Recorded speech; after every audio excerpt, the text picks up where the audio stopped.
welcome to the General's Gentlemen. Hello again. We are back with the RTS podcast. I'm really keen today. I have Topher and Wayward.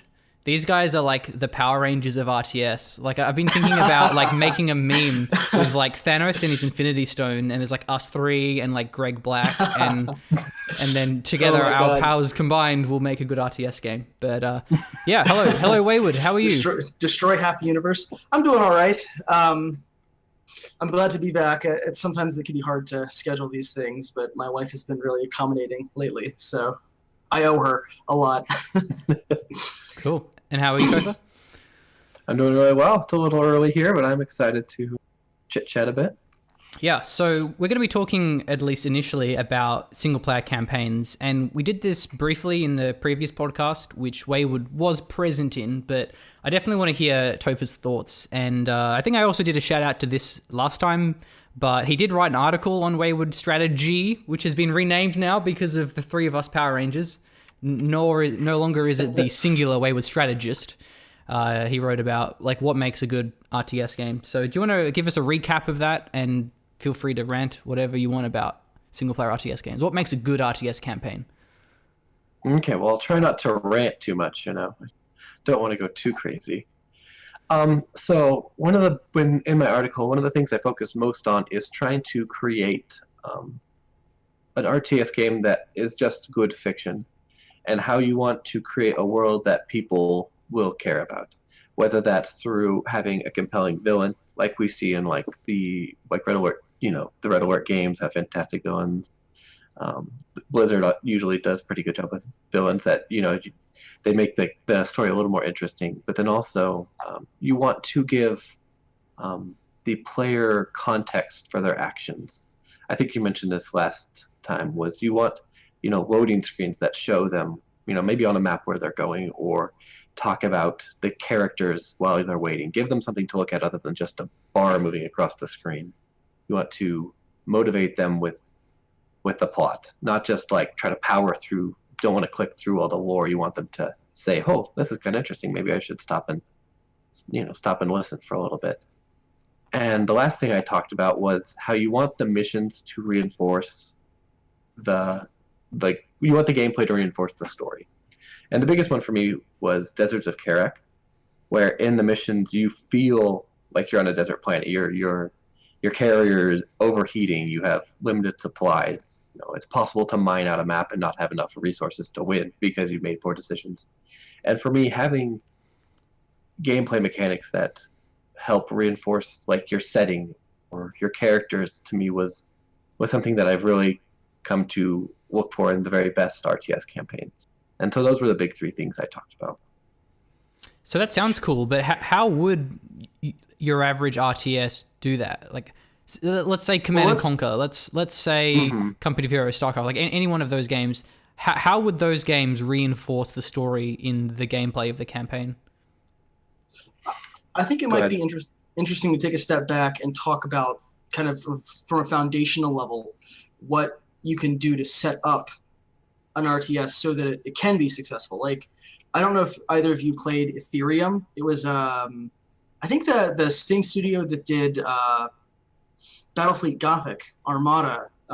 Before that, they made a game called Ethereum, and mechanically it was kind of similar in some ways to the Company of Heroes games. They actually had some neat things that they did, but the story and the factions in that game it was very, very hard to understand like what the motivations of the factions were and how the story connected to the gameplay, and it just.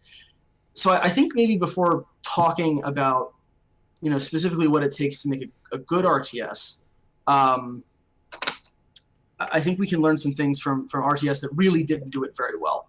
And I'm not trying to like pick on any games here, but I think sometimes an RTS studio can really shoot themselves in the foot from the get-go by not providing a compelling world or reason for the fighting or linking the gameplay to the story they're trying to tell.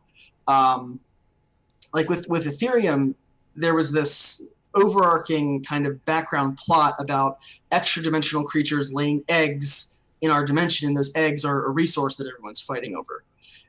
And honestly, I have to say, I feel like Command and Conquer kind of fell into being as good as it is. I think the bottom of the barrel in terms of an RTS story is fighting over whatever resource the game has. Even if that's kind of what the gameplay comes down to, I feel like for a story, it's really, really hard to do that well. And I don't know if Westwood just was very lucky, or if they were just very good to get that kind of right from the get-go. That's one of the only games I can think of where we're fighting over resources is the story, and it actually kind of helps the plot along. Well, I think Command and Conquer worked because of not only all the like cutscenes, you know, you meet Kane, you meet those other commanders and stuff, but also because of just how mysterious Nod was. Like you were kind of intrigued. Yeah. You want to learn more about like what the lore and what the universe is like, and like what is Tiberium. So for them, they had the, you know, the actors in the cutscenes, and not most games don't. But I also think you don't need to do that if you have a recognized setting. So if you just take Company of Heroes, if you just take you know, a modern military game or medieval game, if it's some well-known historical or present-day setting, that helps a lot. If it's a sci-fi setting, then that makes it way harder, because then you have to actually deliberately invest people. Yeah. Well, I think you're right to a point. I think it's easier to get away with not having a really compelling story or characters if it's something recognizable, like with Company of Heroes. But at the same time, you know, you can take Company of Heroes and you can compare it to like Men of War or Sudden Strike. And those games aren't, to me anyway, nearly as compelling, because they don't really have that kind of feeling of personality. So I do think that having that element of being driven by characters, or having some sort of connected narrative beyond, you know, we're fighting this battle and we're fighting this battle, which I think World War II games can kind of devolve into sometimes. Mm-hmm. Like with Ardennes Assault, I think we talked about that last time too, where you have your characters and they each have their own kind of outlook on the war, and you learn about the people that are the actual commanders of these companies, and you kind of get to know the characters a little bit. And I thought that was a really good touch in Ardennes Assault. Yeah, and I feel like Supreme Commander was able to create an interesting, not narrative, but like a setting just from that opening cutscene. I'm talking about the original Supreme Commander. And then it shows you the cutscene basically outlines the three different factions and kind of their origins. And then it makes you sort of, it gives you like an even showing of each. So you go, oh, should I play the UEF? Should I play Aeon? Should I play Cybern? And it shows you these distinct art styles, both in-game and in the cutscene. And so even if you don't touch the single-player campaign, it already sets you up in this world of like, okay, these are the three different factions. They're duking it out. Which one do I like and which one do I want to bring into battle? I think another good example of that is Grey Goo. I don't think it had a lot of very good mission design, but I think the world it built was really interesting. And like with that, they talked. I think the trailer video or whatever they did with the goo was a really, like, it sold me on it. I'm like, man, I want to. That intro video, that cool. Yeah, that intro video was phenomenal. I watched that like 20 times. And then in the campaign, I mostly played through the missions as fast as possible to try to find out what was happening in the world, to find out like more of like, oh, why are they doing this, or what's going to happen next. And that's, I think, a good example of a world you want to know more about, even if the missions bore you, where you like, gotta get through this so I want cheat codes so I can find out what happens next. Yeah, I also like the way that Supreme Commander and TA kind of creates this sense of just futile destruction. Like, you know, it's been waging for 1,000 years. It makes it feel so gritty. So, but I do want to go back to that question. Like, how would a Command and Conquer style game add in gameplay mechanics that would reinforce the tone of the game or the lore of the game? I think possibly one of the better examples would be generals, purely because, well, more specifically 0 Hour, because of, and you talked about this as well, the commanders. Oh yeah.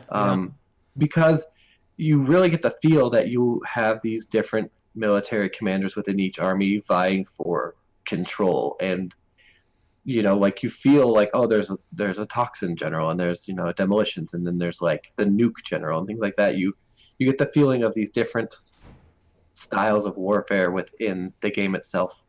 I think another good example of one that does it well is Starcraft 2, and and that's purely because of how powerful the engine is and how flexible it is. I think if a Red Alert or Command & Conquer game was ever to do it, they would need a powerful engine to give it flexibility to do more things than, you know, like the Red Alert 2 engine or the CNC 3 engine. Purely because, say, if they want to make a mission in StarCraft 2 where your units freeze when it gets too cold, they can do that because the engine allows it to do it. But I think having a flexible engine also gives them the power to create more unique situations than you would get with just a very bare bones systems underneath, I think. Yeah. Sorry if that's rambling. No, I love that point about generals. I mean, and very similar is Company of Heroes, where you lock in a company, and so you have the infantry company, the armor company, and so basically what we're coming back to, as always, is that sub-factions are awesome, and that game should always have sub-factions.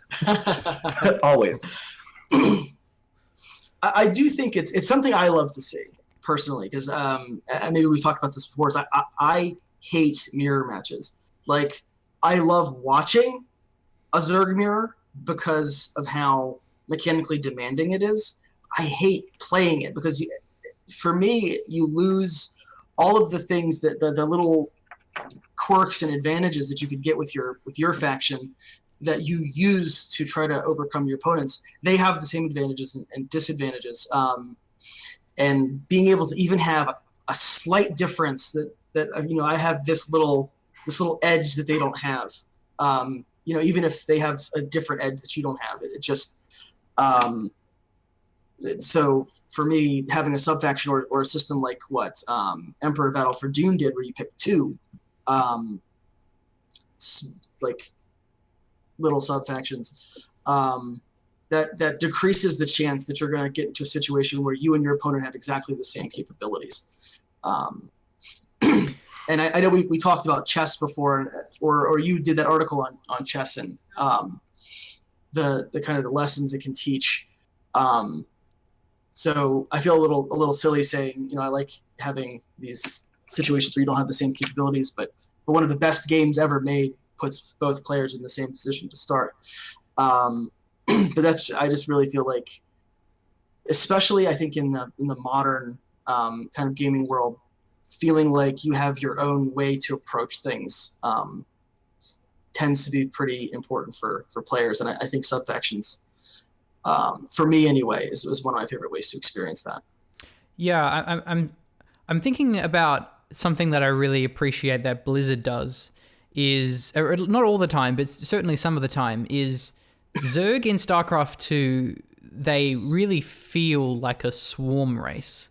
Not only because like Zerglings are just really cheap, but specifically I really like the creep mechanic, because it gives you this feeling of infesting the map. It's sort of the whole one pivotal part of a Zerg versus whatever other faction matchup is the Zerg trying to spread as much creep as they can and terraform the planet, in a sense, to infest the planet. And then the Terran or the Protoss trying to push back these creep networks. And that makes Zerg feel very alien-y and buggy and creepy, and that they're going to all-consuming. And I'm also thinking of the Orcs in Warcraft, because they have these like really high health pools in the Grunts. They have, you know, the Tauren, these really tough units. And of course, Orcs are certainly a lot tougher than the Night Elf. And, you know, the Archers are really weak, but then you have like the Mountain Giants and then the undead that like are a lot about summoning and stuff like that. So I think this isn't specifically related to single player, but I think that's it reinforces that point that Topher was saying, that if like you want to try to make the player feel like the gameplay is actually matching the tone of the game and the story and the wider Very lore much that so. fits into. I think, yeah, if you list like your top 5 RTS of all time, most of them are going to have very good faction design in terms of making the units and mechanics feel like the lore that you're trying to describe. And I think you did a good job of explaining that for sure. Yeah, I certainly haven't been on an RTS from scratch, but I can, and there's that question of like, do you design lore around gameplay or do you design gameplay around lore? I can't imagine designing lore around gameplay. Like that would just seem weird to me. Like I would have to do gameplay around lore. Like what's these factions? What's the story? Okay, now how can we make this work? Because I think if you look at any of the Blizzard units, and a lot of the Command and Conquer games too, is all of the abilities make sense, and that makes them more satisfying to use. If you were to just sort of replace the abilities on a different unit, like say if you have a technical in 0 Hour that can laser lock, like, you know, it just wouldn't feel right. Mm-hmm. I think another part, like, oh, sorry, go ahead. So maybe with a lot of these questionable RTS games, maybe their issue is that they go lore from gameplay and not vice versa. I think you can see that in Grey Goo, honestly. Like it almost feels like the story team and the gameplay design team maybe didn't talk early enough. Because with the units in Grey Goo, you've got a couple of kind of interesting ideas, like with the human scout unit, the dagger. When it attacks, you get vision of whatever it's attacking for a couple seconds. So if it goes into cover, or if it goes for the goo, if it goes up a hill, you can still see it and attack it.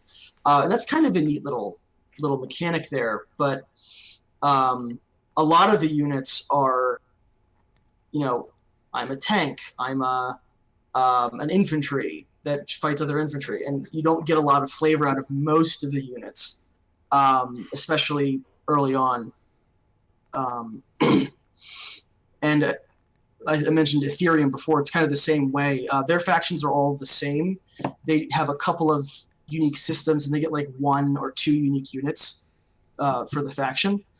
And Age of Empires kind of managed to pull that off, but everything feels very kind of samey in Ethereum, and you don't get a lot of flavor beyond what the unit looks like. You know, they all move the same. They all kind of have the same interactions. Like with the Zerg, you know, Mutalisk really doesn't feel anything like a Banshee. You know, even though they kind of obey the same rules, the way you have to think about using them is different, and the impact they have on other units is fundamentally different. You don't have a lot of really easy parallels to draw, and that's kind of what I like to see most in an RTS, where you feel like each, and Blizzard I think unquestionably does this better than anybody, each faction is designed to have its own way that it approaches things. Honestly, I think Universe at War did that pretty well also, where each faction has a very fundamentally different approach to the map and to how they try to fight their opponents. But yeah, I think just when it comes to faction design and even unit design, it really helps me as a player to feel like I have a. I'm sorry, I'm rambling now. Someone save me. I have a question for Callum, you wrote about that, like I think last year or something, about Ashes, about readability and unit design and things like that, and of how Ashes put a lot of work into trying to make sure the units look correct in their faction, but also you can look at that and you can say, okay, I can see how that's a artillery piece or that's a skirmisher unit. I don't know if you remember that. Maybe that was like the art design. about Maybe like that's what it was. yeah, it's somewhere that Ashes does fall short in a lot of the sense, but certainly like the idea of making units visually intuitive. So like for example, if you have an artillery unit, it should have a fixed barrel. And so you should be able to look at it and go, wow, this weapon is pointing upwards. Maybe that's an artillery unit. And same with like anti-air, like, you know, some like goofy flak cannon that has like the sky has flak, like, and you can read that and go, yeah, that's anti-air. So yeah, readability definitely helps in really any RTS game, and it's something that where modern day games and historical games benefit over sci-fi games, is because you have that recognition of like, oh, it's a tank, oh, it's a bazooka. Yeah. I did have a question for you, Topher. I don't know if you were waiting to say something, but this came up last time. What's your thoughts on hero units? Because I feel like single-player campaigns definitely benefit from hero units. I think there's a lot of pros. The first big pro is obviously you get a character that you play with and you get attached to throughout multiple missions. Like I think Warcraft 3 is probably a good example of this in terms of the best I can think of, because you get usually a hero in your first or second mission and you keep them and they level up as you're playing with them, and you get used to their systems and you get used to their spells, and so it gives you a reason to latch on to the lore a little bit more and focus on what they're saying. And another big one is it allows you to kind of have a uh-oh mechanic. If your army dies but you still have a powerful hero unit that you're like, okay, it's not completely over yet. I have this hero who can defend my base while I build more units, or can go scout over here while I'm macroing back at home. And so I definitely think a hero unit can have benefits, but at the same time, it has to fit the story. Having a hero unit in a Dawn of War or a Warcraft makes sense because they're different settings, but they're both fantasy in that sense. But hero units in other RTS don't make quite as much sense. I don't think hero units in Company of Heroes work very well unless it's maybe like a tank and the hero unit is the tank driver or something like that. Just because of the nature of the game, I don't think allows for it quite as well. But I do think hero units can be a big plus to an RTS campaign, personally. Yeah, the other thing that I think is really important, I've written about accessibility, is having a hero is the player's anchor into the game, so it helps them contextualize what's happening. Because someone who's never played an RTS game before looks at an RTS game and goes, wait, why is the camera in the sky? Who am I? Who are these people? Where if you go, oh, see that guy, you're Jim Raynor. Like, oh, cool, I'm Jim Raynor. And then something that Starcraft Brood War, and Starcraft 2 actually as well does it, is you have these hero units, but they're not in all of the missions. But they're in the first few. They're in mission 1, 2, 3. Actually, maybe they are in all of the Starcraft 1 campaigns, but either way, it's like you can start off having a hero unit. So for a new player, they're like, okay, I'm Jim Raynor, and then I have 10 Marines as well. Cool. Okay, I have some SCVs. Cool, but I'm Jim Raynor. And then once you get to mission 9 or 10, you can remove that hero unit. And then at that point, the player's already immersed. They're already contextualized. They don't need that kind of hand-holdy hero as their avatar that pins them into the game. And oh, go ahead.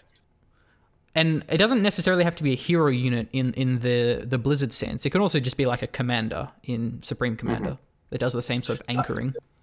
Yeah, I was actually going to bring up Supreme Commander in the Total Annihilation style game. You're not really a hero unit at that point. But what I wanted to talk about is actually with the power scaling.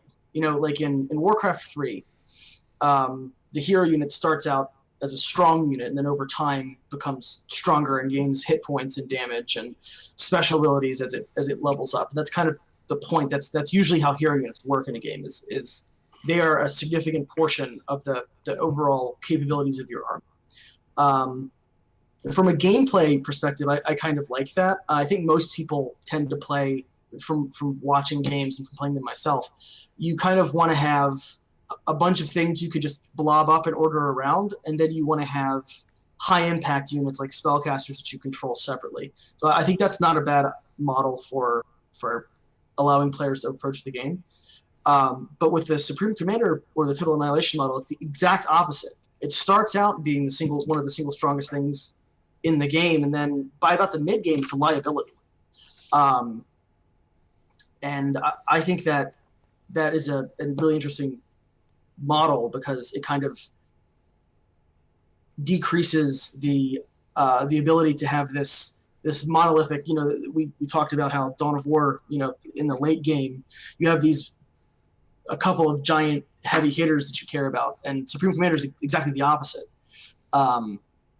You have this thing that starts out being this powerful thing that can defend your base, and then by the time tier 2 units come out, you want to hide him from them. So it becomes an interesting balance where you're trying to keep your ACU or your commander unit active and participating. But at the same time, as the match progresses, it's something that's less and less of an asset and more of a liability that you have to protect. A nice little touch. I think that's a really interesting spin on it. A nice little touch about Supreme Commander, though, that I think adds to this is that the only people that are actually alive are commanders. All the tanks and the planes are all just automated robots. And so it makes the commander and effectively you, the player, feel more important. Because it doesn't matter if you suicide 1,000 tanks, so long as the commander survives and you're the human, which I think adds to that anchoring element. Mm-hmm. And to get back to that point a little bit is, you mentioned Starcraft 2, and I think Blizzard does it really well with the 3 different expansions because in each one they treat heroes differently. So in Wings of Liberty, when you're the Terrans, Jim Raynor's in the very first mission. When lore-wise, he only has a small band of troops. He doesn't have a lot, so he himself has to go down and command these troops and be with them because he doesn't have the resources to do it himself, or to do it without him. But later on, as you said, he is weaned off from the missions because he has a big army now. He doesn't need to be down there personally risking his life. Whereas in Heart of the Swarm, with the Zerg campaign, Kerrigan is playable in, I think, every single mission. Yeah, just because it's her personal story and how powerful she is that she wants to be down there controlling everything personally. And then in Legacy of the Void, I think when you're playing the Protoss, you play as Artanis in one mission, just a single mission. Just because lore-wise, he doesn't need to be there. He has this massive army of Protoss, and he's not some god unit like Kerrigan is in Heart of the Swarm. And so I think those are 3 distinct examples within one game where a hero unit is used depending on the lore and as a way to progress the lore forward and alter your perception of a character, whether they're a warrior on the field or they're a tactical commander. That's a great point, actually. And I think that drives home what we were talking about before, where the lore kind of needs to be important to a strategy game. I don't think it has to have a great story, but I think having a developer that clearly cares about the characters and the story they're trying to tell does make a really, really big difference. I think it wouldn't surprise me to learn that many developers really put the story on the back seat. They're like, I want to make a strategy game, and let's start making the game. And now, okay, what story do we want to tell? I think it's not very often someone wants to tell a story. They specifically choose a strategy game to tell that story with. And I think a lot of our favorite games started out with a story, with a world, and not the other way around. Yeah, I think the best genesis for RTS games, and this may just be the way that my brain works, is just get a bunch of really cool concept art. Just get a bunch of really cool drawings. And then you get these drawings of all these units and these factions, and you go like, wow, these are some really funky dudes. How can we make a story around this? How can we make a game around it? Rather than having, there's 3 parts really. You have art, story, and gameplay. I think the best order is art first, and then story, and then gameplay. And not that to say that gameplay is the least important, but I think that the gameplay should flow down from those things. And I don't think the story, the art should flow down from the story, because like if I see, you know, some really funky unit, I go like, wow, how can we make this work as a unit, as an ability? And then like, how will that ability relate to something, you know, like a creep tumor or a, you know, warping in units.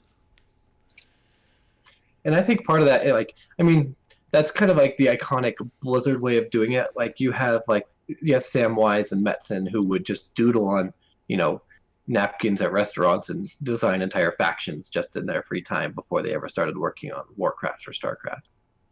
And I think that's really cool, but at the same time, it doesn't work for everything. Like, I don't want Company of Heroes to come up with like insane units that make no sense. I want aliens in Company of Heroes, guys. That's what I really want. But I think it's the same sort of thing. Still, is you have, you know, we have a tiger tank. Mm-hmm. Okay, how can we make this tiger tank work? Okay, we have some you know, dudes with bolt action rifles. Like, how can we convert this bolt action rifle into gameplay? So I think, and I think I agree with that. And like, you want systems to reflect that, and I think that's a good point about like the reloading in Company of Heroes, you know, or how tanks behave. I think I agree with you there. Well, the whole, I mean, one of the unique things about Company of Heroes, I really don't know any other RTS games that have a sense of deflection. Not even Dawn of War 2 has deflection. And deflection makes tanks feel a lot more powerful than if they were to just have a big health bar. Like, you have, you know, the Churchill has a massive health bar in Company of Heroes 2, but its armor's low.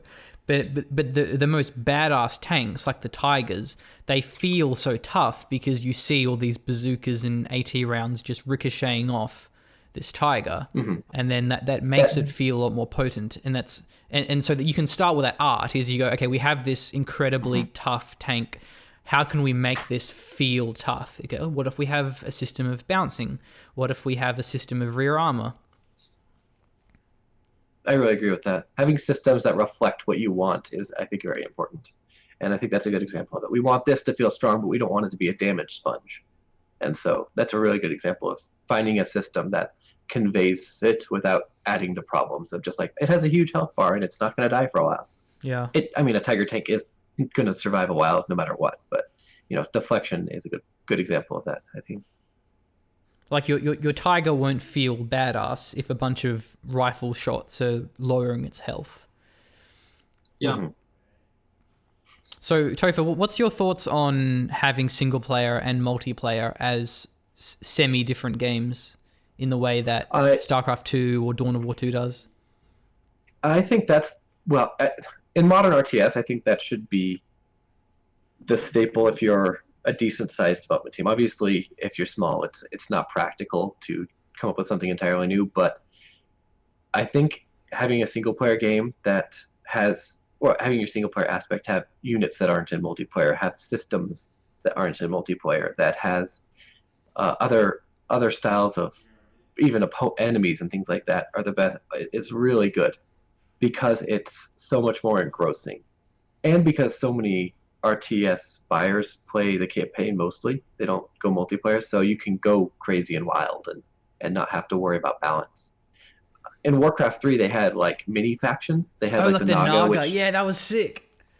And they had, you know, they only had like 6 or 8 units and only like 4 buildings, but it presented a whole new category of enemies, or you could take control of them in some missions. Yeah, you didn't have the to worry Blood about Elves balancing were them. one of those other factions too. Oh yeah. Yeah. And you didn't have to worry about balancing them because they were only for the campaign. And so it let you go wild and fun because you didn't have to worry about balancing it. And I think that's really good. I think Company of Heroes 2 and Starcraft 2 have a few mechanics as well that are in single player that aren't in multiplayer. Both have, well, Company of Heroes 2 has freezing in multiplayer, but you know, usually you aren't playing with it. But that's a heavy factor in the campaign of Company of Heroes 2 is your units can freeze to death on some missions very easily. Starcraft 2, there are freezing missions. There are waves of fire from a star exploding missions. There are all kinds of weird mechanics that you can play with. I was talking to Jason Huck, who was the campaign lead, I think, for Wings of Liberty. Wow. And he was talking about how sometimes they would just come up with like a gimmick or a mechanic Like, we want a wall of fire that moves across the map and forces the player to move forward. And so they come up with a mechanic first, and they're like, okay, we need a story reason for that to exist in the game. And I think that's a fun thing to do for developers that kind of lets them, take off the chains a little and just come up with something wild that is not gonna. You don't have to worry about people complaining about being unbalanced or favoring one race or another, because it's just for a mission. Yeah. And so I'm a big fan of trying to create as much uniqueness and having creativity in single player as possible. But you need big teams. It's an expensive thing, I assume, to do. Well, thinking about it, I actually feel like Deserts of Karak did a decent job with that. Like, their multiplayer, it's just kind of a re-scoping of the mechanics that they designed for the single player. Like, in the single player, you have the artifact mechanic that, what do artifacts do? They like unlock they have new bonuses, like, or cheaper units and things like that. Yeah, and so it's already something that they design and they have functioning in single player, and they just kind of repurpose artifacts for the objective for their multiplayer. Oh, I love that mechanic. I thought that was such a cool spin on VPs, because the problem with victory points is it's really gradual. You don't have that small moment of success where you're like, wow, I sniped his whatever you call it, the surveyor that picks it up, and then you deny it. It's like a goal in Rocket League or something.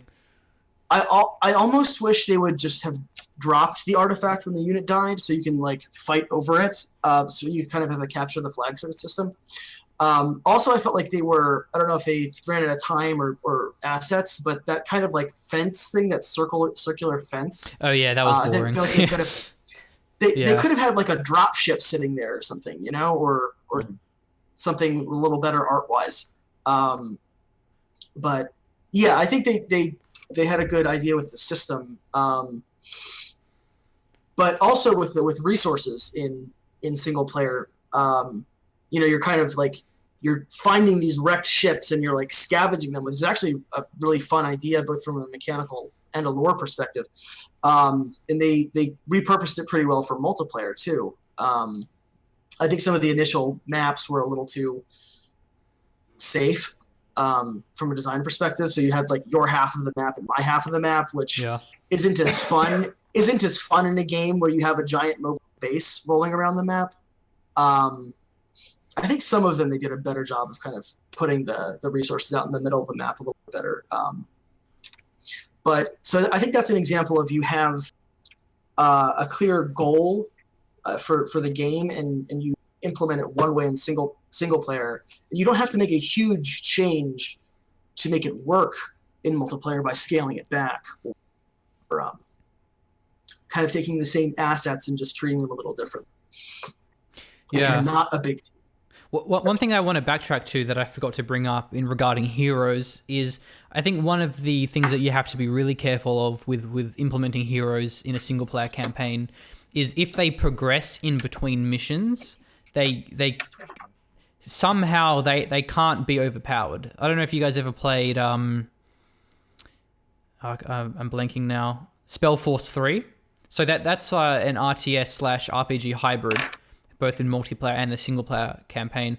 The problem with that, though, is the RTS units were the same.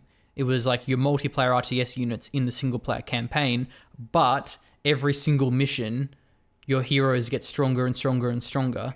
So like in the first mission, your hero is kind of weak, but then in like the 20th mission, your heroes are they're an entire army on their own, and the whole game comes down to having your heroes run around doing everything while your units like follow behind and maybe help. That's a shame, because it doesn't need to be like that. Like, they wouldn't have been that hard to ramp up the challenge to match the hero power. I found Spellforce 3 kind of fiddly. I played their multiplayer beta right before they launched. It had like the first 3 campaign missions and let you do skirmishes and I think multiplayer. Everything just seemed so fiddly to get set up. Like, you had territories and you could only capture territories in connected order. Yeah. And you had to set up like an economy for each territory. It seemed like a lot. And there was like What's 9 that? different resources because you had to refine these resources. And then not only did you have to Yes. refine them, you had to transport them. So if you wanted to build, say, a footman, not only do you have to collect the food, you then have to transport the food from your granary to the barracks. Yeah, it was way too much. And like that sort of economic complexity is fine if you are making a economic-based game, but they're making a really, really RPG-focused RTS. So it's all about this hero control, like in Warcraft. And then also you have this crazy economic management. Like Warcraft 3... And the maps were... Warcraft pretty 3, linear. it's such a simple game from a economic and production standpoint. Like you can look at Warcraft and go, oh, it's really shallow. But then when you play it and you go, wow, this is really hard and really fun because I have to micro my heroes and my spellcasters and it works. So like Warcraft 3 had kind of that good level of scope where they go, we're going to make this game really, really simple from a production and economic standpoint because the complexity will be in hero interaction. But Spellforce 3 just, they did everything and it was too much.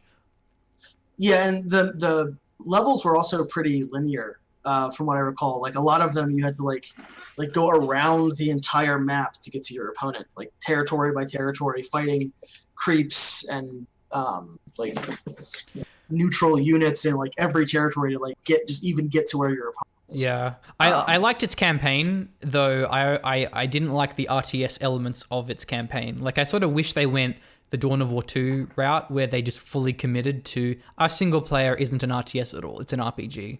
And like maybe you get some units that you control. Because it had a really good story and like the RPG combat was kind of fun. Just in the RTS side of it, combined with like the OP heroes and stuff, was this kind of a drag. Yeah. Yeah. Apparently that's like a beloved franchise though. That was kind of my first taste of it. But apparently like the Spellforce games were kind of a big deal. Yeah, I never played the earlier ones. I got a review key for it for GameCloud and I was like, sure, I'll try it. This looks fun. I've only played the third, so I don't know about the other ones. So, Topher, what's like your other favorite single-player RTS games? It's strange because there's not it's sad to say this. There's not a ton of it's not actually that sad because it's hard to do. There's not a lot of like what I would consider like perfect or well balanced RTS games that have the art you want, the lore you want, and the mechanics that you want all rolled into one. Last year we had Tooth and Tail, which the campaign, the story was really interesting. The whole the Soviet Russia take, and the music was wonderful, and the kind of out of game or out of mission world that you could explore was really great. The downside was all the levels were seed levels, and so you could just play a mission and get a horrible layout for it. I had that a couple times. I had a couple missions where I had to play them like 3 or 4 times to get a randomized level that worked. And so it led to some really frustration, but it was just because that was how their map system worked, and it would have probably been too hard for them to make specific maps for each mission. But it definitely leads to some frustration in game. But the mechanics of that game are really interesting. You have the warrens where the animals live, and you see the pigs out eat. They gather their grain and then they eat, and then you see them going off into the mill, and all of a sudden you see chunks of meat flying out of the mill, and you're like, oh, those pigs are just dead. And there's a lot I like about Tooth and Tail. It was very fun. I wish they'd done a little more work in terms of the campaign missions, but it's a very fun, very fast-paced RTS recently that I really enjoyed the campaign of. Yeah, it does, because the setting is good. It does tick those contextualization boxes that I'm referring to. Like you have your main character, but then not only that, you have that not a meta map in the way of like the Warcraft 3 campaign. It has like a hub where you walk around that seedy bar and you like talk to people in the way that Starcraft 2 campaigns do. And I really like that. I love that. Each sub piece of the campaign has its own hub too. Yep. Once you get through the bar, then you go to the Warrens and you're playing like underground. Yeah. Yeah. I think I think your So kids are I maybe thought- too young for this, but I was thinking Tooth and Tail would be the perfect introductory RTS for kids. That or like I Impossible don't know. Creatures. Is it I too don't know. dark? Like, No, not just that. It's just also very fast paced. I almost feel like something that would be an introductory RTS, you'd want it to be kind of slower to give a new player a chance to kind of react to what's going on. I agree kind of with both of you because I think Tooth and Tail has very simple mechanics. It's very easy. You don't control your units so much as they just follow you around. So I agree with that sense, but I do agree that matches don't last very long and it's very reactionary. And so I think you're both right, I guess. even just the campaign. Yeah, the campaign is not a bad example. Otherwise, Impossible Creatures is really good because just the crafting is so fun, especially like because I played it. I wasn't young. Maybe I was like 12 when I played it, so I was still young enough that it was like really. I liked kind of the goofiness of like, wow, I'm putting a camel's butt on a lion, and now it like or a skunk butt or something on a a dolphin, and so you had that sense of like wonder and creation. But then you also had like a really good narrative. You had these main characters that you would follow along the campaign. You had a really cool bunch of villains that were really goofy villains. The henchmen you could laugh at. They had these funny lines like in the Warcraft 3 henchmen. You know what my kids actually kind of enjoyed? Thinking back on it, Spore. Like you start out and you're this little single-celled organism and you're eating things. Then you come out and you're just a little critter, and then you get a little tribe of critters that you can control, and then it turns into, okay, now I'm building a city and I'm building a civilization. So that kind of opens it up pretty well. So you're running around killing things, and then you have a couple of things to manage, and then you have more things to manage, and then all of a sudden you're building structures and buildings and vehicles, structures and buildings, both of those things. Another campaign. Oh, go ahead. I was going to say No, a bit of a detour. People keep accusing Star Control Origins of being a ripoff of Spore, but Star Control Origins is a reboot of a 25-year-old franchise that did that stuff like decades ago. Not quite in the same way, but like the end phase of Spore where you're like flying around the universe. Yeah, it's really hard, I think, to get people to be cognizant of gaming history. Because I mean, if you think about it, a lot of people playing games now, they weren't alive for Warcraft 2, or they weren't playing games when we had Supreme Commander, or like there was when it came out, I think a bit of controversy about Air Mech, which I kind of have a soft spot for. Everyone calls it a MOBA, and it's like, no, it's based on a game that came out in 1987. Wow. It was way before MOBAs. Or Off-World Trading Company, that's based on Mule, which was around the same time, the early to mid 80s. And it kind of matters a little bit, the history, and it's frustrating sometimes to say like these things that people loved and that they want to try to reintroduce. It's like, oh, it's a MOBA. Oh, it's it's a SimCity ripoff or whatever. It's just it is frustrating sometimes. I now often describe Dawn of War 2 as having MOBA mechanics, even though it was before like MOBAs were really a thing. Like a lot of the abilities and the upgrades and stuff, you would recognize. You would say, oh, it's a snare. Oh yeah, like that language from MOBAs is easy to describe DAO with. But Topher, go on. Oh, I'm just continue on. Sorry. Okay. I think we wanted to butt in like 4 times. Otherwise, I have a question for you if you've got nothing else to say. I was just going to mention one other campaign I really liked was World in Conflict. Oh yes. Oh, that was so good. Purely from a story And Alec story Baldwin. side, because you got to have that good narrator. The missions themselves are pretty fun, but they're nothing special. But just the way it tells its story, you start off like with this character that you're supposed to hate, and you're like, oh, I don't like him. He seems whiny. And then you go back and you find out why. I think it's just a wonderfully presented story. Like I would have read a book about that or watched a movie about that because the story was so well done. Well, what I also liked about the World in Conflict campaign is it's sort of like Company of Heroes, is that when you start a game, you're like, oh, look at this nice city. And then at the end of a mission, you're like, well, this city's gone. And especially like in the USA segment of the game, you finish it and you go, well, goodbye, Boston. And it makes you feel sad for the towns that got destroyed, and that's like matches the narrative where they're like, hey, the Russians have pushed us back. Hey guys, I think I'm about out of time. Oh, Okay. that's cool. So, yeah. Last time this happened, you could hear my kids on the audio. Yeah, that's cool. So, That's cool. All right. Thanks, Wayward. We'll see you later. Sorry, guys. Yeah, No we'll worries. wrap up soon. Have a Then. great day. One more question. Okay, sure. For you, Topher, right, man? You can bail. Oh, we can keep chatting. I have a little more time. So. Cool. Well, Okay. all right. See you, guys. Brandon. Thanks. We'll see you, Brendan. Bye. So I was gonna. I have to change. Oh, I was just going to mention World of Conflict one more time. Along with that, they do such a good job of presenting the destruction in a way that's both like, ooh, that's the explosions in that game are some of the best in RTS, but they also do a good job of showing like the aftermath, like, oh, that Seattle is not a pretty place anymore. So. Did you play the Red Alert 3 co-op campaign? I played a couple missions of it, when it came out, but I haven't played it recently. Because I was thinking, because I thought about this a lot, like, what's the best introductory RTS? And I thought, because the Red Alert 3 campaign, you play the whole thing as co-op. By default, you play it with an AI in single player.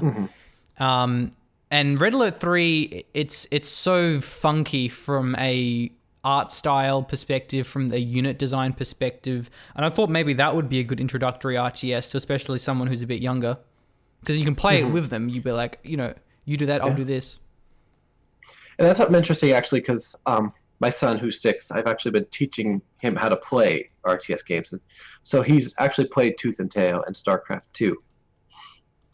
And that's been kind of something interesting, is to see what is hard to learn. Is it hard to learn the mechanics of, like, I have to click on this button while moving my mouse, trying to, get them mechanically understanding of how you do the fundamentals of an RTS, versus trying to get them to play quickly enough or to use things like cover that they may not understand. And that's something that I've been trying to wrestle with as my son is learning RTS games.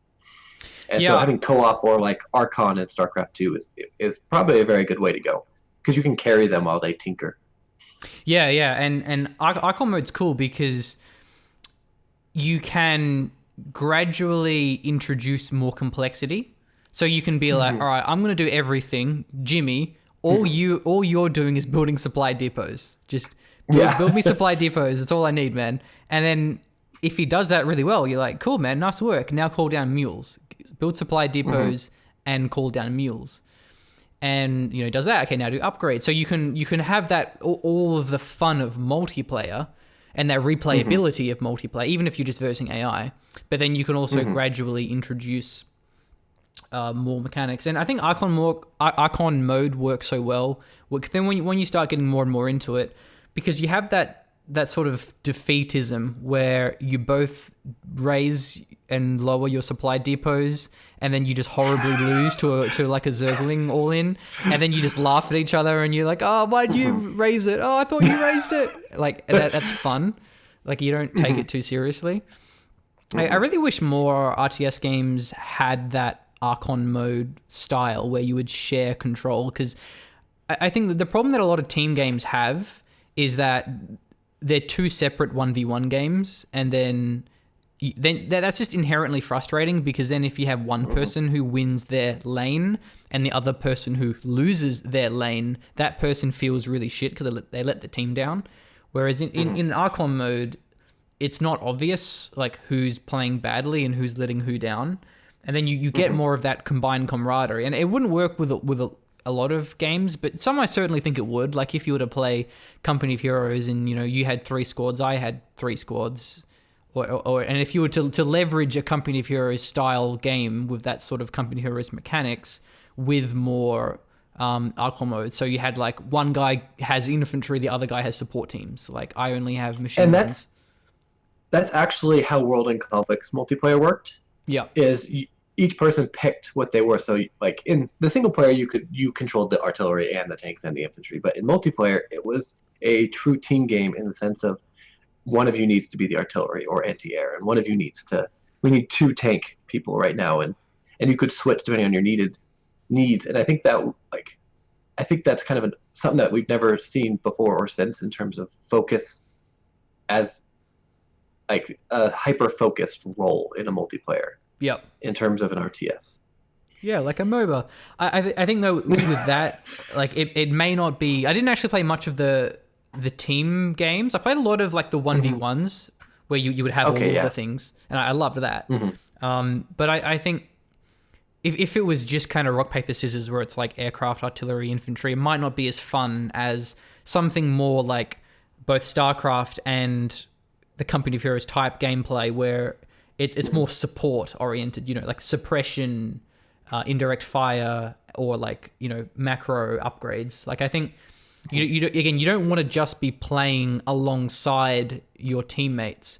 You want to be playing with your teammates, and that's why MOBAs work so well, because everyone has their own role to fill, and anyone on their own can't do anything. Like you have the carry, but he needs peeling from the support, and then so everyone feels good.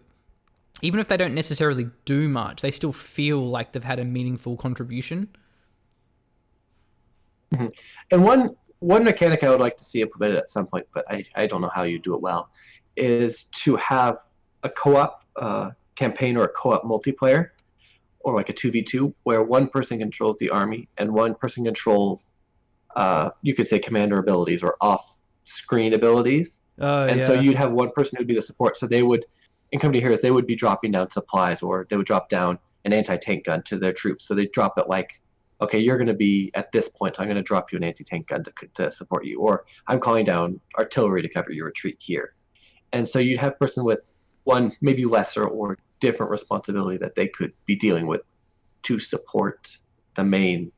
Yeah, like they had full map vision. Player. Like they had like a satellite, and then the guy microing couldn't see stuff, couldn't see anything. There's been like FPS games like Natural Selection that have kind of had a RTS commander, but I think when you put that in a PvP environment, it gets kind of funky. I can imagine that working a lot better as just like a single player experience, like a co-op single player. And that's something that I it'd be very hard to implement. Obviously, it'd be hard to balance, so the person who is kind of in the all-seeing eye doesn't get too bored. So you need like smaller abilities, like here I'm dropping you some manpower or something like that in Company of Heroes, or like a single shot artillery versus like a big barrage. Yeah, so I think that would be very interesting to. Would be very interesting to see how it mechanically would play out, and would it be fun at the same time. Yeah, I think what the future of RTS is perhaps more co-op oriented, because StarCraft 2's co-op has shown there's such a hunger for co-op, and even in the most hardcore of RTS games, more people play co-op than play multiplayer. And we know from MOBAs, we know from now Battle Royales, we know from class-based shooters, people really, really like team games. And specifically, they like feeling, like having a role to fill in a team, not just sort of playing alongside. Like, FPS games do this to different extents. Like, so you have Counter-Strike where there's really no classes. And then you have Counter-Strike where you kind of have classes because you have like a sniper, you have a bomber, that sort of thing, but still it's not very class-based. And then you have, Overwatch, which is really, really class-based. I think, did you play much of The Last Stand in DAO 2? Yeah, but not in years, but I remember playing it, yeah. Yeah, like that sort of experience, if you were to combine that with RTS mechanics. So you start off with a hero, and then you also can build a factory, then you can also get some extractors, and then you could kind of combine this co-op RTS gameplay in like the StarCraft 2 co-op sense, and you combine that with like a really cool hero. And if you were to maybe have like certain specializations, you're like, okay, well, I'm playing the Air Force General, while I'm playing the Artillery General. Like, I think that maybe that is more where RTS should go, rather than just like, here's a campaign, here's multiplayer, or like just here's multiplayer. And this goes back to one of the fundamental points, I think, for RTS to succeed long term, at least big budget ones, you need to create your game as a platform with multiple modes. So you want to put forward as many modes as possible and hope that one of them latches on. So you want to give a multiplayer, you want to give co-op, you want user-created content. So like in StarCraft, you have the arcade, and you want to push all these different modes and say if even one of these succeeds, the game will have longevity. And if multiple succeeds, then we're great. Like StarCraft, the arcade is huge, co-op is huge, and 1v1 is huge. And so you have longevity across multiple platforms. But I think that is another area like the Company of Heroes that's done pretty well too, is the series has done is presenting multiple modes for the player to enjoy and keep them around longer. And so if co-op is to be the long-lasting one, you want to push co-op and 1v1 in, so that way you have multiple legs to stand on if one of them falls. You want your game to be like a table, like look at all these things that I have, pick what you like and play it, versus just like only multiplayer. Yeah, especially if one of those modes is more suited as an introduction. Like if you know, ARAM, for example, in League of Legends, like all random or middle, you don't have to worry about the additional complexities. And StarCraft Co-op does that well, where you only have like 7 units per sub-faction, and the macro cycles are way easier, so you don't have to think about it. And and you want a mode that younger players or newer players can enjoy, and then you also want to keep the experienced players entertained. And so it's obviously much more expensive, and that's why only bigger budget games I would recommend going this method. But you want like a platform with multiple modes that really can keep. There's something for everyone, I guess is what I'm saying.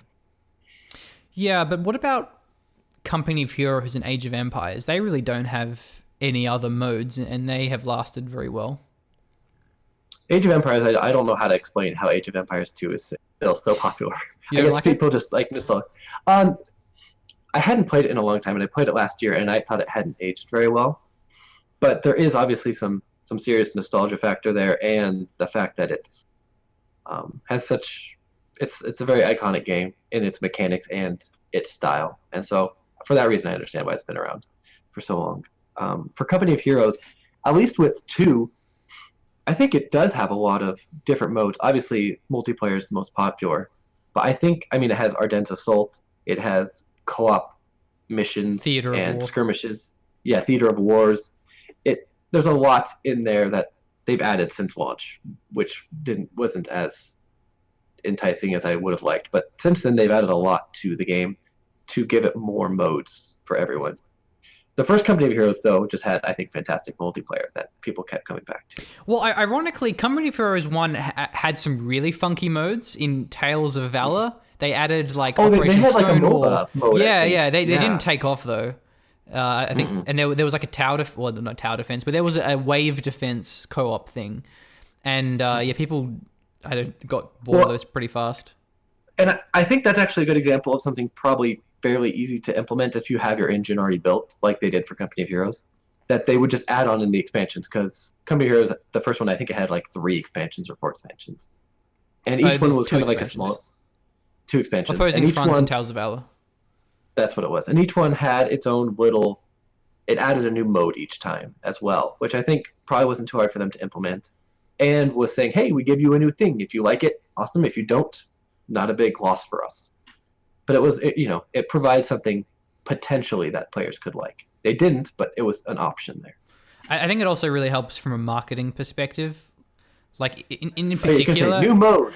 Yeah, in particular, like, did you play the Tiger Ace campaign where you had like the manual fire, whatever that was, direct fire? Yeah, and you were just one tank the whole time. That was cool. Yeah, like that's something that you can market really strongly as like, you're a Tiger Ace, you're the crack crew of this like Tiger. Like that's something that you can show really well. Yeah, I think modes don't necessarily have to be expensive from a development perspective. Like what I really like in Ashes is the King of the Hill. It's basically like a tower defense mission. It's like an endless wave thing. And all that's just like the exact same tools that we use to make the campaign, which isn't even tools, it's just scripting in XML. And it's the same game, nothing's different, but it's just the way that it plays, it's an endless survival. So it feels like this whole new game because you're not capturing territory, you're not forming unit compositions, you're just building lots and lots of towers and holding out. And yet it's something to keep people coming back because they go, well, I only survived 40 minutes this time, maybe I'll survive for 45 minutes. And even like when I was younger, like I remember I used to play lots and lots of Dawn of War Dark Crusade, and I would just like effectively play it like a tower defense. I would have like 3 hard AIs, and I would just like see how long I could hold out for. And like the dream was to like, man, if only I can hold them out long enough to get my basilisks, then I'll have this like super OP artillery, and then I'll be fine. And then they come at you with these like big tanks, and you're like, oh. But like for some reason, I loved that so much. I think the easiest or kind of the cop-out ways is what Blizzard does with, since they make their editor public and let you publish within the game. I think that was such a big draw for Warcraft 3 and Starcraft 2. Because, I mean, you had Defense of the Ancients, which was a user-made game.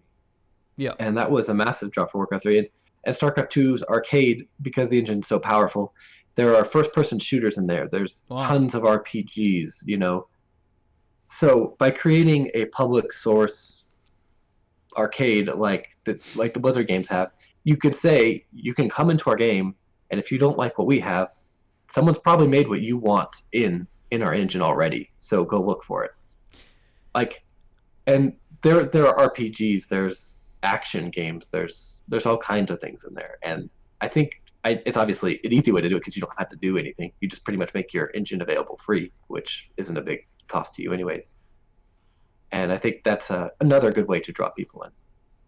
Yeah, I really don't see anyone other than Blizzard doing that, though. Like, no, I mean, it's not necessarily like the engine. I think it's more just dev time of creating those tools and making those tools work. Like that's where the expense would come in.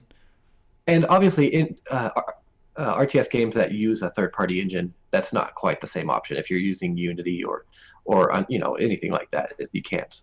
It's not quite going to work the same. So maybe because you might not be able to script it. Like, you know, Blizzard's editors are a pain, but there are rules that you can learn and follow and, you know, and twist to what you want to do. Whereas if you're using a third-party engine, it might be harder to do that. So have you played Iron and I'm Harvest? not even sure. No, I'm excited for that though. So I've got the like alpha one. I know Brandon does as well. The alpha one that they sent out, it was actually a while ago. It was like a month ago. It's so bare of content though that I played it for like 15 minutes and I was like, oh, okay, that's it. It seemed cool though. It's you definitely see the Company of Heroes-ness in it, but then like it's different in some ways. So like for example, you build a grenadier squad or you build like a bazooka squad, and when that squad dies, they always drop their weapon. So you can pick up their weapon all of the time with like a rifleman squad, and same with like an engineer squad. The engineer squad, you can drop their gear and they turn into a rifle squad, but the engineer squad's more expensive. And there's no light cover. So it feels, and I kind of like that actually, because it feels a lot more tactical because you have to be mindful of the cover positions. Where Company of Heroes, there's just light cover everywhere.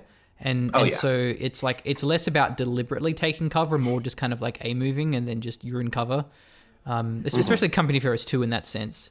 And the AI, the unit naturally will gravitate to cover. So yeah, the really biggest issue that I actually have with Iron Harvest, and this isn't necessarily like a gameplay gripe as much as it is just a general gripe, is that like the whole draw of Iron Harvest, like the reason why it did a ridiculous Kickstarter is because of those mechs. Like they look badass, and this is exactly proves my point that like you make a game around art. Like nobody's playing Iron Harvest for the story. No, people are playing it because freaking mechs, man. And it's like, Company of Heroes with mechs. That's what I want. Like the art style sells that game, and then they have the game and the story built around that art style. The mechs, however, you actually build them and you get them, and they feel really pathetic. Like they are not a Tiger tank. Like a Tiger is like, bam, gonna wipe this squad. Oh, I just blew up that tank. They're like pew pew pew pew pew, and they just like miss. So I mean, it's something they could easily tweak. But yeah, hopefully that's something balancing we'll deal with as the development goes on. Yeah, and of that alpha, like you can get those mechs pretty much at the start of the game. Like they cost. Oh. There's like two resources. There's iron and there's fuel, and it's basically manpower and fuel, and there's no munitions equivalent. But like you can pretty much get those mechs when the game starts, and there's like a rock paper scissors counter system. Whereas Company of Heroes isn't a rock paper counter system. It's like you have bazookas and you have tanks, but it's all about the timing. Is a tiger comes in at the 40-minute mark, something absurd, but to compensate, it's this beast. It's this absolute powerful thing. And so I think that they need to make the mechs reflect the badassery. And yeah, maybe it's because the tech tree isn't in yet, like you don't tech up properly, but that was a big letdown for me. Is it just felt like, oh, okay, rock, paper, scissors, this mech is basically just a dude who does this. Yeah. I'm not always a big fan of like rock, paper, scissors mechanics in RTS games. Another reason I didn't really like the Age of Empires series too much. But I do think it makes it easier to balance in terms of you don't have to worry about timing. You don't have to say, okay, if this comes out later, we need to make it strong enough that it's worth it, like Company of Heroes does. And I prefer that style, but I understand that's probably a little trickier to design. What I did like about the mechs though is that they were really clunky. They were really slow, and like you would try to move them somewhere, and they would like crawl, and like that kind of made them feel that it made them feel like a lot more slow. And it's sort of like the tiger also in Company of Heroes. Like those big tanks are really sluggish. So if they had the power to reflect that, I think that would be a good match. But I'm ready to wrap up unless you have anything else to add. No, I just started working on an article about another aspect of single players, but I mean, it's a topic that could take an hour, so let's not worry about it today. Oh, sure. All right, well, I'll look forward to reading that then. Yeah, my most recent article I wrote about like the King of the Hill and in Ashes and like why it works as a tower defense. Like I wrote like Ashes for some reason has a really high proportion of base defenses relative to units. Like, most RTS games, you have 2 defenses and you have 20 units. For some reason, we have like 9 base defenses and 20 units. You're like, oh, okay, that's cool. And so you have like a lot of specialization in terms of your base defenses. And then you have like the, do I invest in my late game economy? Do I invest in my midterm defenses? Do I invest in my late term defenses? Long-term defenses like my juggernauts. So you actually have a lot of decisions to make. It's not just like, okay, another photon cannon, another photon cannon, another photon cannon. Yeah, only like, one. Yeah, Starcraft wouldn't work as a tower defense in its core form. No, not enough there. Actually, it was the same thing with Dawn of War Dark Crusade. Is like you have your short-term defense, your turrets. Your long-term defense is your artillery, your basilisks, your whirlwind, whatever. And then your economy is like where you can upgrade those listening posts. So I think for a tower defense style game to work, you need to have this opportunity cost of these 3 different branches that you have to draw from, and that's actually really RTS in a simplification. Is you have like a triangle of aggression, defense, economy. Is if you overcommit to economy, you get rushed. If you overcommit to aggression, they can just like defend and then they have more eco than you and so forth.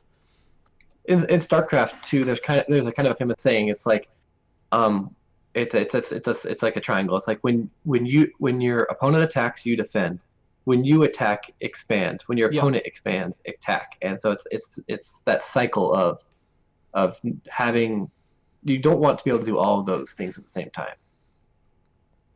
Yeah, well, I mean, every siege tank. Oh no, that's a bad example. Every stalker that you build isn't 3 probes, and it isn't a photon cannon. So like every money that you spend, there's the opportunity cost, and opportunity cost is like the core of RTS games, really. But anyway, thanks for joining me. That was a good chat. Shame Brandon had to leave soon, but I am keen for more Iron Harvest, and maybe we'll talk more about that when the alpha's actually fleshed out.